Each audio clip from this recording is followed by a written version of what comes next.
Hey guys, welcome back to another video. In today's video, we're going to be talking about speaking, which is actually one of the most desired goals of being able to understand or speak English. Actually, that's pretty much the end of the story when it comes to being able to understand English. In this video, I'm going to talk about the barriers that English learners often face when they feel like practicing speaking. And I'm going to tell you guys exactly what to do step by step to be able to get over the barriers and actually improve your speaking skills. So stick with me to the end of this video and you're going to be able to learn how to practice speaking and how to actually improve your speaking skills. But before we get there, make sure you like and subscribe to the channel so that YouTube can let you know when I post a new video. And stay tuned for more content. Okay, so let's get started.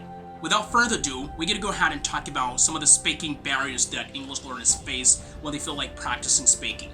Number one, not having anybody to practice with. I'm sure you've probably wondered, how am I supposed to practice speaking alone because I don't have anybody to practice with? That's really challenging and discouraging. But the good news is, I'm going to tell you guys exactly what to do to be able to get past that.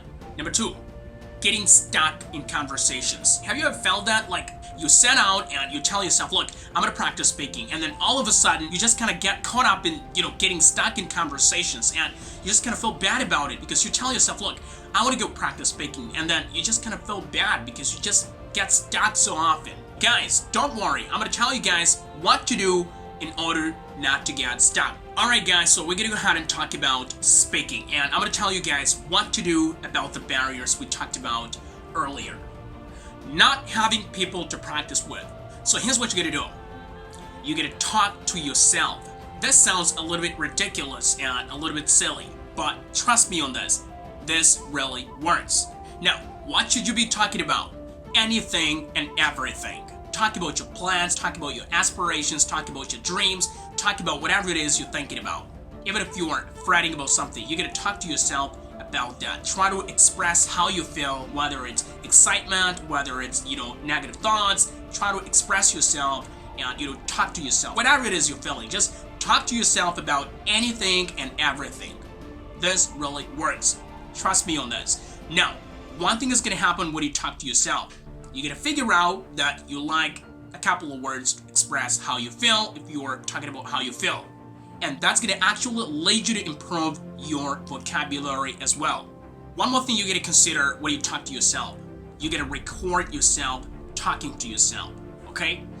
Say you wanna talk about your mental health or you wanna talk about your dreams. Just take your phone and record yourself talking about your dreams.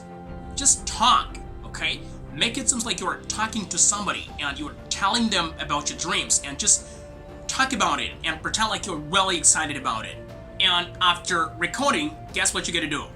You're gonna listen to yourself. This is a little bit funny, but you're gonna listen to yourself and analyze how fluent you speak and how well you pronounce words. And you're gonna learn from listening to your audios. Listen to your audios and then analyze yourself critically. And you're gonna learn from analyzing yourself critically. Take your audios, analyze them, and think about things you can improve. When you record yourself, you can also just pick up a topic and talk about it. Sometimes you can just pretend like you are lecturing and pick up a topic and talk about it. Make it seem like you're in front of an audience and you are talking about business or you're talking about finance, whatever it is. Just pick up a topic and pretend like you are in front of an audience and record yourself. All right, let's talk about getting stuck in conversations. This is either caused by fear of committing mistakes or lack of vocabulary. Now, how do you know which is which? When you record yourself, just try to analyze whether you get stuck when you talk to yourself.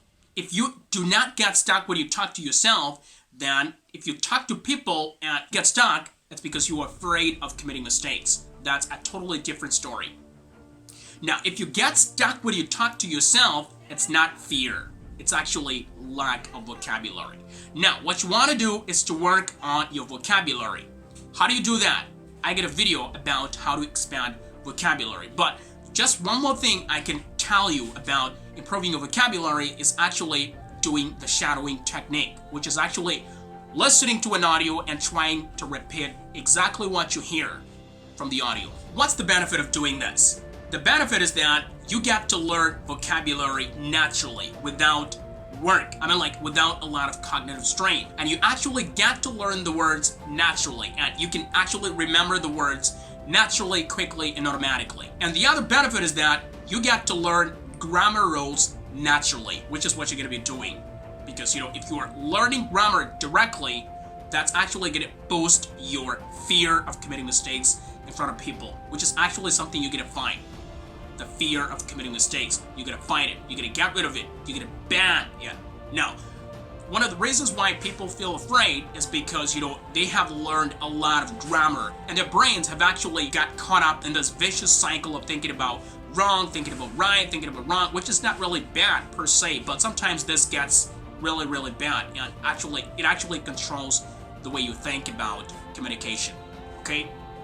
It's not like you shouldn't be thinking about wrong and right, but sometimes that's really very detrimental to your ability to speak naturally, quickly, and automatically. Alright guys, so let's talk a little bit about some of the do's and don'ts you also want to consider. Do not expect to understand everything when you talk to somebody in English, because it's not going to happen, okay? It's not going to happen. Even native speakers, they don't understand everything, okay? Just imagine, there are well over 100,000 words in English, so don't expect to understand every single detail. But you're going to focus on the overall idea of the message, of whatever it is you're talking about, okay? So that's what you're going to be focusing on. You're going to catch specific general points that, are going to help you to understand pretty much the whole point of the idea of the message. Besides, nobody understands things just by understanding specific single words. That doesn't happen. Cognitive psychologists talk about that. We understand things as a whole unit because messages are not just words. It's true that the words actually influence the way we understand certain concepts in a conversation, but they don't determine our ability to understand the whole point of the message. Okay, just one more thing. You're gonna learn phrasal verbs, idioms, expressions to be able to sound a little bit more natural. Okay, so that's it for today, guys. I'll see you next time. Don't forget to hit that like button down below and to subscribe to my YouTube channel. I'll see you next time. Bye-bye.